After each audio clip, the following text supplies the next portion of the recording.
This is very beautiful bar plot, and bar plot is one of the most commonly used visualization. Bar plot is used to compare categorical variables, and in bar plot one variable is categorical whereas other variable is numerical.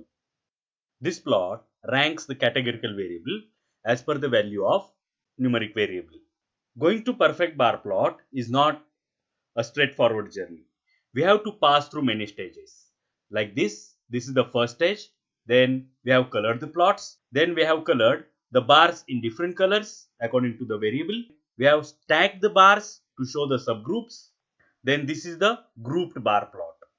Those stacked bars are now separated from each other. This is two error bars, not perfect error bars here. Good error bars, but one may want labels. Here labels are there. Then here also labels are there. This is near perfect bar plot. Perfect bar plot is this one, in my opinion.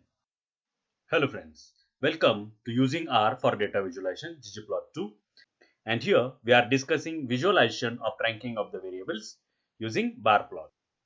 In order to plot perfect bar plot, we require following data manipulation skills. The first is reading data from CSV or Excel file, because most of our data is in CSV or Excel format. We shall be able to select columns from our data, selecting specific rows from the columns by filtering those. Then we have to order the observations according to their magnitude. Then we have to gather columns. In gathering, many different columns are gathered together in a single column. We have to group and summarize different groups in a column. And in summarization, we can find out mean, we can find out standard deviation or the statistics which we want to calculate. Many people store their data in CSV format or in Excel format. This is CSV format. This is Microsoft Excel comma separated value file, that is CSV format, and this is Excel format. If we open the CSV file, it opens in Excel and looks like this, but this is actually a very different file which can be prepared in Notepad. I will open it with Notepad, and this is the actual file which is shown by Excel like this. Another commonly used format for data storage is Excel format. This is Excel file. I will open it, and it is similar to the comma separated file, and this is the path of the directory in which we have stored our data files. We are in RStudio, and we will first set our working directory so that we can find out our files required to be used for data management. And this is the actual path, and in this path this backslash is used.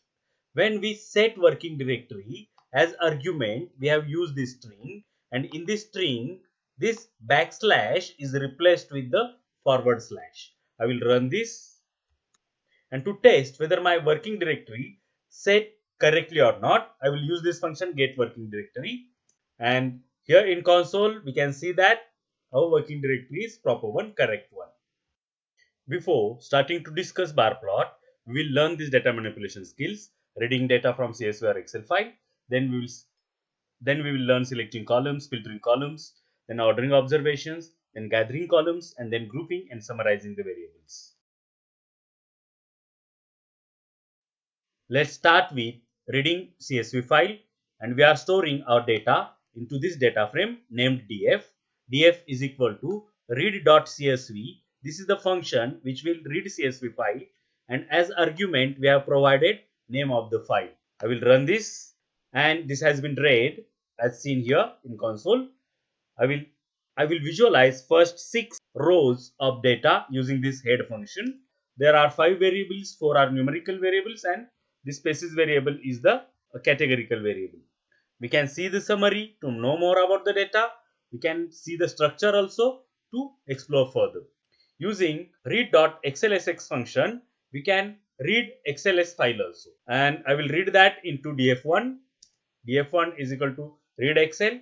This read XLS function comes from read excel package. Therefore, we have kept this name of package before our function name, and these two are separated by these 2 double colons. I will run this, and again we can know more about our data using these functions. And many a times your Excel files contain different sheets. If you want to read a specific sheet, then you have to use name of that sheet. And here name of that sheet is iris. I have added that to this code. I will run this and I will store this data into df2. If you look in the environment, now we have df2, and this df2 is 150 observations and 5 variables are there. That is, our iris dataset has been stored as df2. Now to explore it further, we can have the head function, summary and structure, that our data has been captured as a data frame in df2. If we look carefully at the structure of bar plot, we'll find that it has x-axis and it's a categorical variable, y-axis is the numeric variable, and height of these bars is defined by the numeric variable. And these are different groups in the categorical variable. Here setosa, versicolor and virginica. If we want to plot such type of bar plot, we need to have data in a format. I will show you the format. Here we have these two categorical variables. One is species, other is measurement type. Here three groups are there in the species variables: setosa, versicolor, virginica. In measurement type, four groups are there. One is petal length, other is petal width, sepal length and sepal width. This is numerical variable which will determine height of our bar, and this is another variable, numeric variable, which will determine the error bars. To plot error bars, we can use different statistics. Here I have used standard deviation, and our data is not in that format, and our data is this format. Here sepal length, sepal width, petal width and species, these four measurements are separated, and species variable is also there. This is categorical variable. Now we have to bring these variables in a column. All these variables are measurements, are length measurements. Therefore all these can be in a one column, and along with that column, other column will specify the type of this measurement, whether it's a sepal length, sepal width, petal length or petal width, like this. Here I have transformed this wide table into a long table. Many calculations were performed on the long table to get this type of table, and we will learn how to do that data manipulation to get this type of table to plot the bar plot. Let's learn data manipulation using R. And for that, we require to install a package called as tidyverse. And to install the package, you have to go to Tools menu and then Install Packages, type the package name and install it. Now I will load this library tidyverse. Tidyverse is not a single package. It's a bundle of many different packages. All these packages are required to manipulate data very efficiently. And this is the benchmark package of R, which is most popular for data manipulation, and it makes our life very easy. Here we will learn few verbs of tidyverse which are required for us. The first verb is select. The select verb is used to select the columns, and for bar plot, select verb is used to select columns, and here we are using the select function to select first four columns of our data frame. Syntax for the select function is name of the function select, then in bracket first argument is data and followed by number of columns, and here this number of columns is a sequence of number 1 to 4. When we run this, we will get a data frame df4, and this df4 we can see here df4. Here 150 observations are there and 4 variables. The fifth variable we omitted by selecting this first 4. We'll see the head, and that species variable is not there. We have removed that. Another approach is there. We can use this minus sign, -5, and this -5 will omit this fifth variable, that is setosa. It's similar to using 1 to 4. Same effect we got. Now another one required is filtering rows.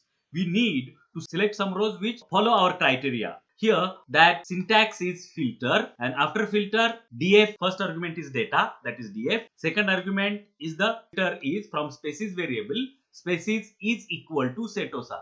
Note here these two equal to signs are there. This is to show that setosa is exactly equal to some rows of variable species.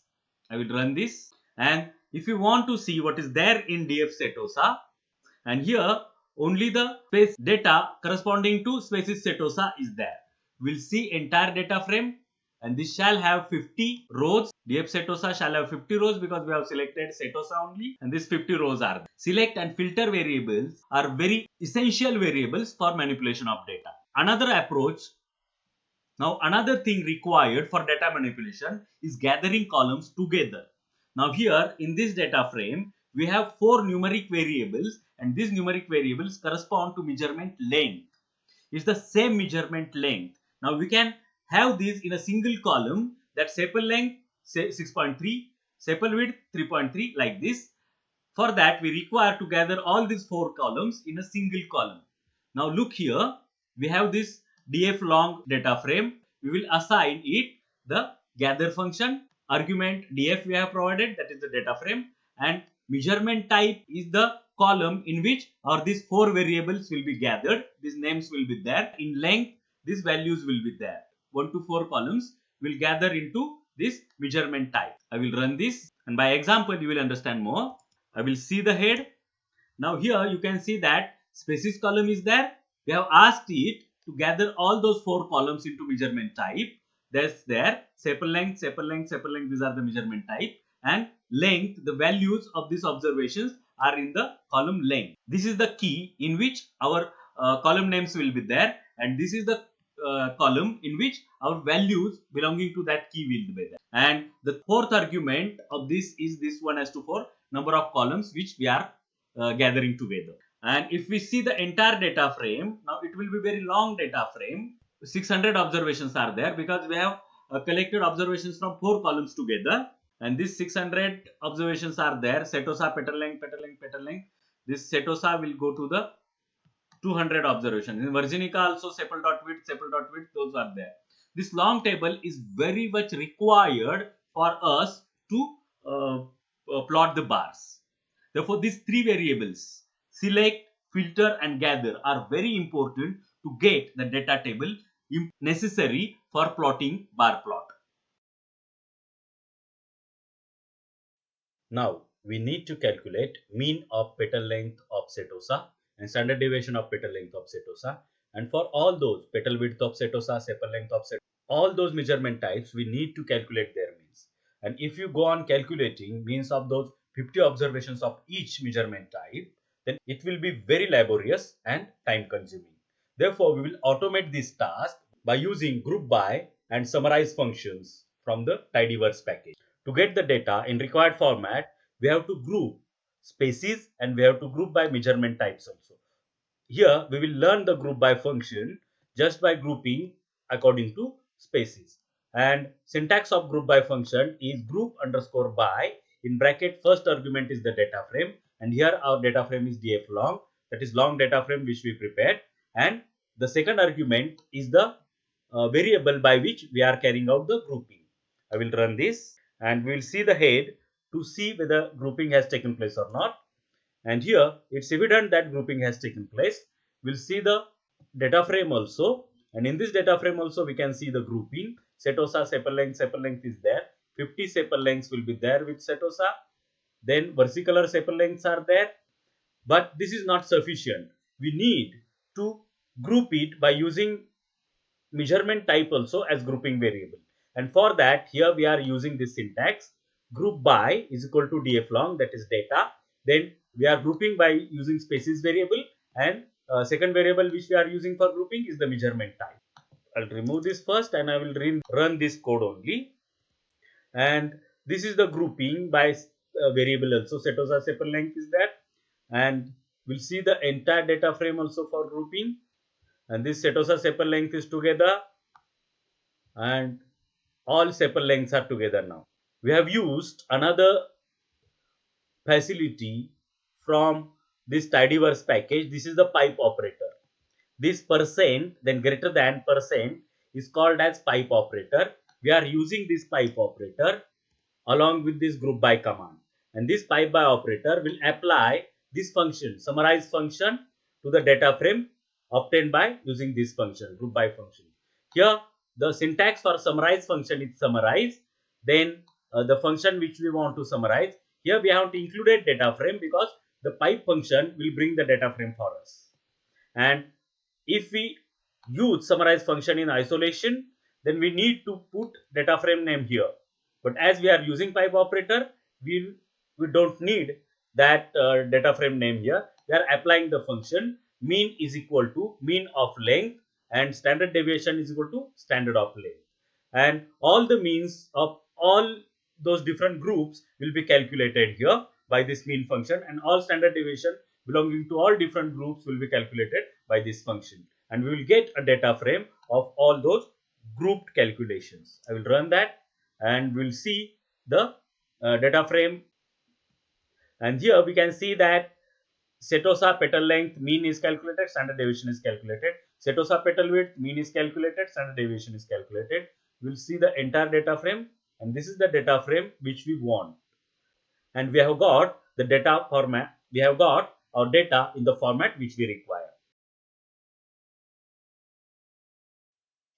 Now we will plot the bar plot. We'll initiate using ggplot function, and the first argument is name of the data frame, followed by mapping, that is aesthetics, and we'll map species variable to x, mean variable to y, and we will plot the data using geom bar.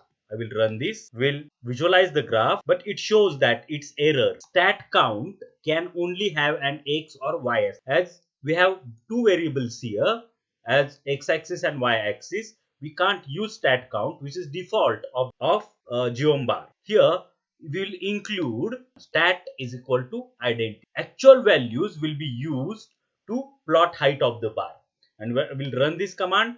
Here we have included stat identity, and we have three bars, and each bar height corresponds to the mean. But these three are gray in color. I want to fill color. Here we have included this fill red, and run this.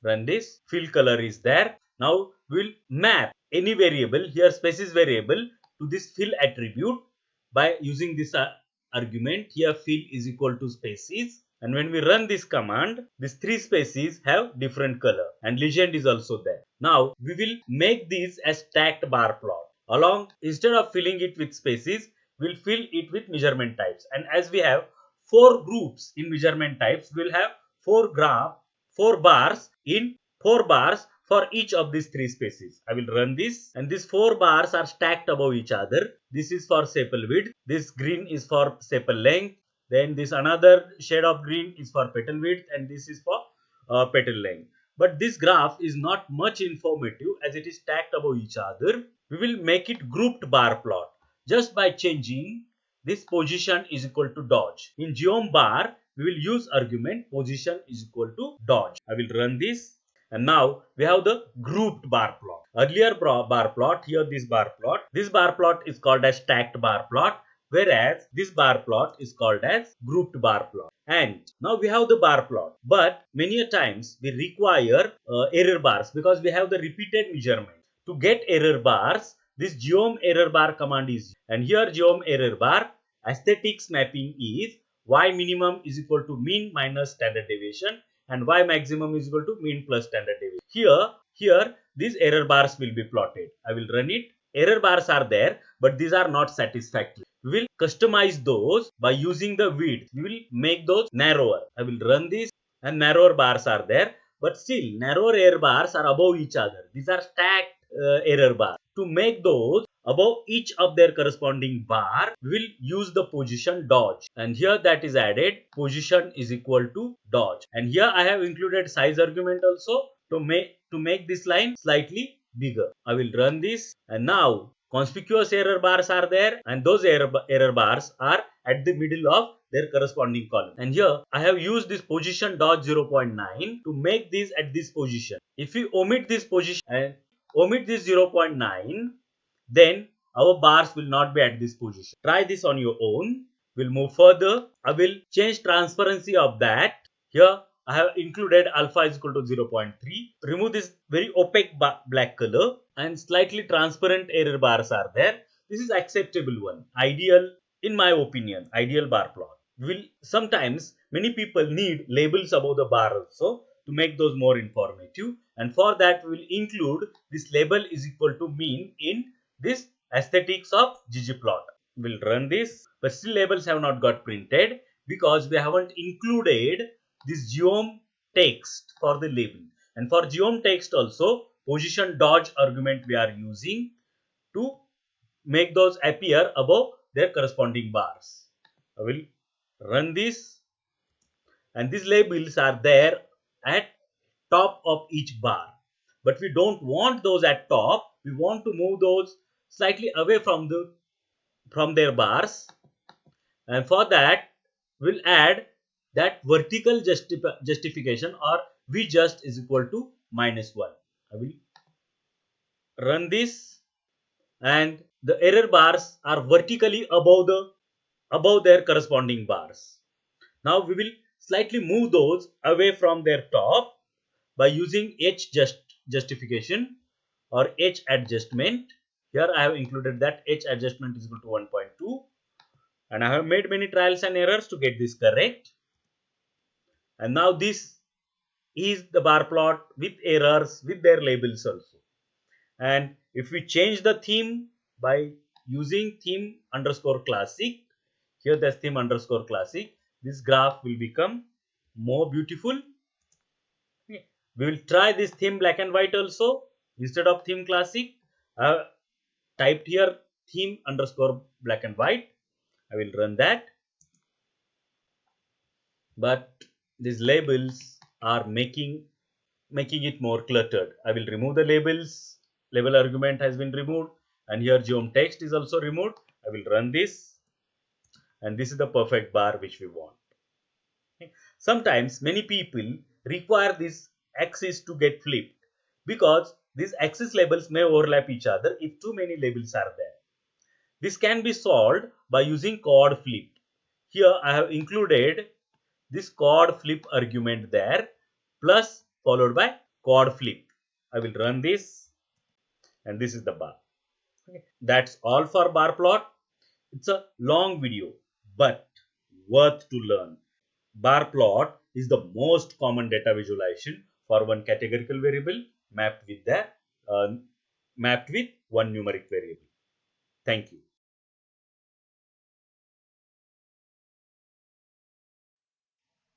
If you have liked this video, please hit the like button, subscribe to my channel, press bell icon if you want notification of my next videos, and share this with your friends. Thank you.